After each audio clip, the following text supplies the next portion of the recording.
Let's start today class with name of digestion in human. First of all, let's start draw diagram of the human digestive system.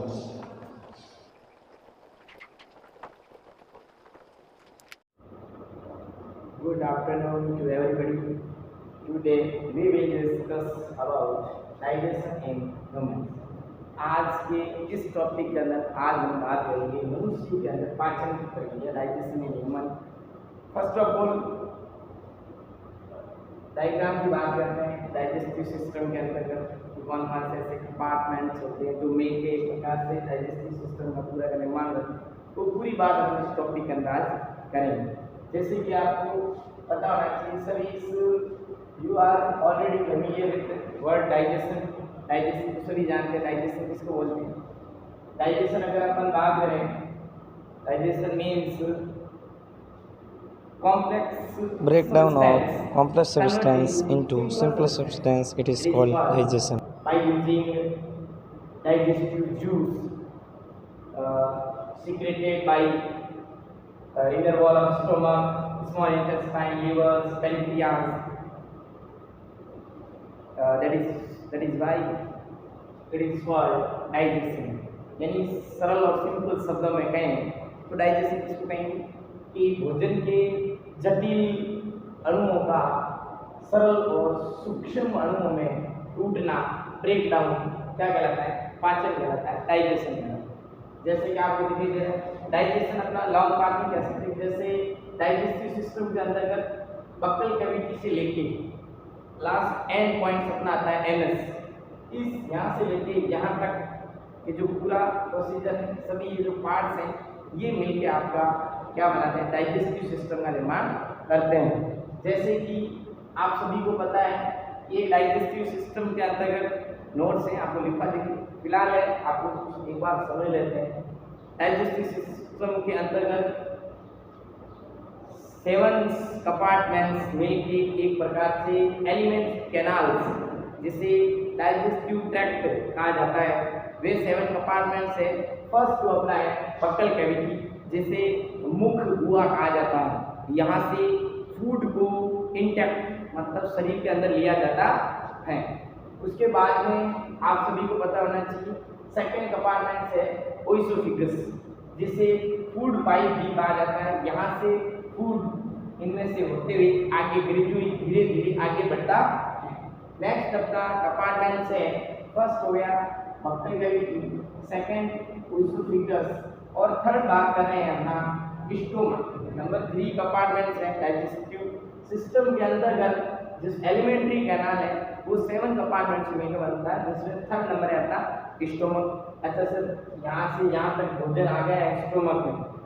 फिर next अपन बात करते हैं 4th number पे है अपना compartment small intestine, 5 है large intestine, 6 compartments है जिसे रेक्टम कहा जाता है, 7 जो एंड ऑफ अपना आता है एनस।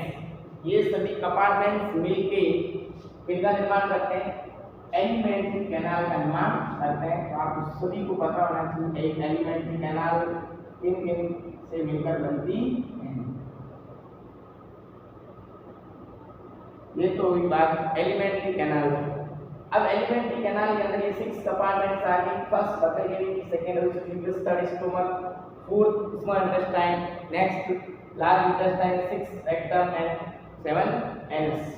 ये सभी कंपार्टमेंट्स मिलके एलिमेंट्री कैनाल का निर्माण करते हैं, जिसको अपन बोलते हैं ना, जैसे यहाँ से लेके यहाँ तक। अब इनके अंदर और कनेक्टेड विद कह सकते हैं कि जैसे ग्लैंड्स जो किसको करती है, जैसे अलग अलग प्रकार के डाइजेस्टिव जूस को सिक्रेट करती है, वे ग्लैंड्स और एलिमेंट्स की कैनाल्स मिलके पूरी डाइजेस्टिव सिस्टम का निर्माण करती है।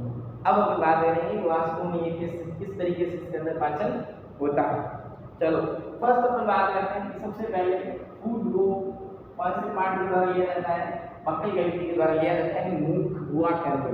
आप सभी को पता होना चाहिए हमारे मुंह के अंदर सलेवरी ग्लैंड स्थित होती है जो सलाइवा को सिक्रेट करती है, मतलब लार को स्रावित करने का काम करती है। आप सभी को पता होना चाहिए। अब ये सलेवरी ग्लैंड्स हैं वो सलाइवा को करती है, तो सलाइवा क्या काम करता है, मतलब लार का काम करती है। यानी भोजन को, फूड को आपको लसा बनाने का काम करती है, ताकि ये जो भोजन है वो यहाँ फूड पाइप से होके आसानी से आगे की ओर, आपको बताना चाहिए लार से भोजन को मतलब स्वाद मिलता है, स्वादिष्ट भोजन बनता है, ठीक है। फिर उसके बाद से ये भोजन है, फूड है, पूरा बफल कैविटी से होते हुए टिश्यू फिटस के होते हुए धीरे धीरे ग्रेजुअली नेक्स्ट कहाँ पहुँचता है, स्टोमक के अंदर पहुँचता है।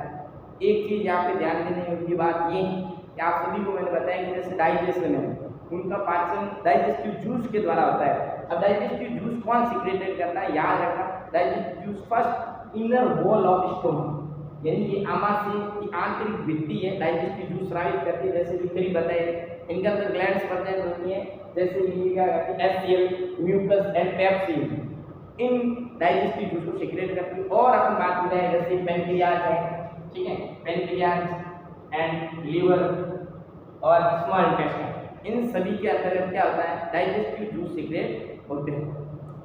नेक्स्ट अपन बात करते हैं, जैसे ही ये भोजन फूड स्टोमक के अंतर्गत आता है, यहाँ से अपना भोजन का डाइजेशन स्टार्ट होना शुरू हो जाता है, क्योंकि इस स्टोमक के अंतर्गत एचसीएल सीक्रेट होता है। एचसीएल क्या करता है, उनको थोड़ा भोजन को तोड़ने का काम करता है, मतलब डाइजेस्ट करने का काम करता है। लगभग भोजन का पाचन यहाँ हो जाता है। फिर नेक्स्ट आपको बताने, जैसे स्टोमक के जस्ट नीचे क्या स्थित होती है, पैंक्रियाज, ये भी डाइजेस्टिव जूस सीक्रेट करती है।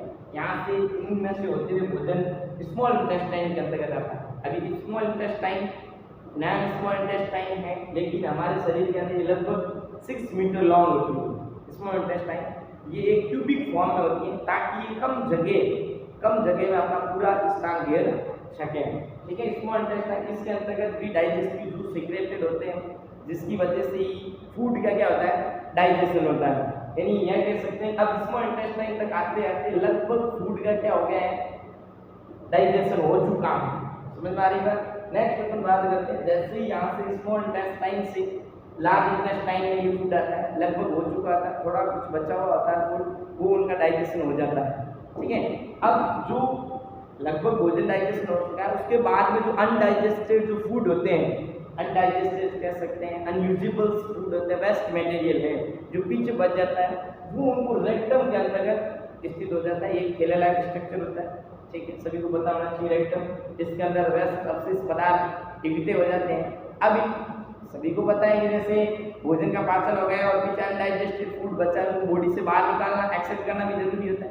तो यहाँ पर कह सकते हैं कि जो फूड है एक्सेप्टेड थ्रू एनएस, ये कह सकते हैं लास्ट जो अपना डाइजेस्टिव सिस्टम के अंदर आता है एनएस, इस एनएस के द्वारा अवशिष्ट पदार्थ को, वेस्ट मटेरियल को बाहर निकाल दिया जाता है। आप सभी को पता है इन सभी से मेन चीज क्या है, सभी को पता होना चाहिए, भोजन से कॉम्प्लेक्स सब्सटेंस बनता है, कॉम्प्लेक्स सब्सटेंस कन्वर्टेड इनटू या break down into simple substance, it is called digestion.